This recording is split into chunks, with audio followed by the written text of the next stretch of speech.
In a sun-dappled autumn forest, alive with brilliant reds and golds, lived a little squirrel named Squeaky. But while other creatures reveled in the crisp air and golden light, a cold dread crept into Squeaky's heart. Winter was coming. This single thought echoed in his mind, louder than the rustling leaves, louder than the cheerful chatter of his friends. It became an obsession.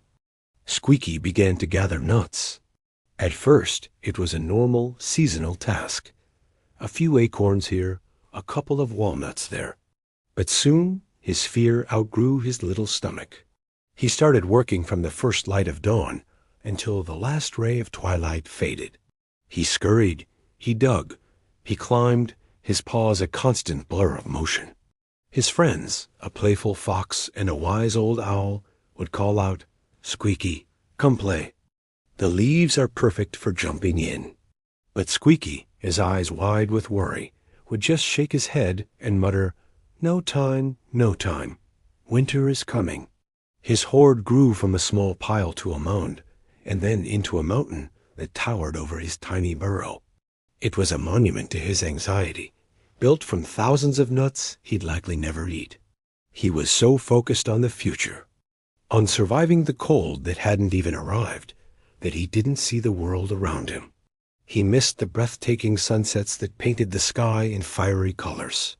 He didn't feel the gentle breeze that carried the sweet scent of pine. He was too busy to notice the beauty he was trying so desperately to survive for. One afternoon, exhausted and covered in dirt, Squeaky finally stopped. His little body ached, and his breath came in ragged gasps.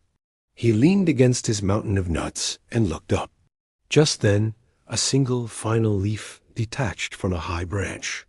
It twirled and danced in the air, a lone spot of crimson against a pale gray sky, before gently landing on the barren ground. The forest was quiet. The vibrant colors were gone. Autumn was over. Squeaky looked at his colossal pile of nuts, enough to last 10 winters. A profound emptiness washed over him. He had so much, yet he felt so poor.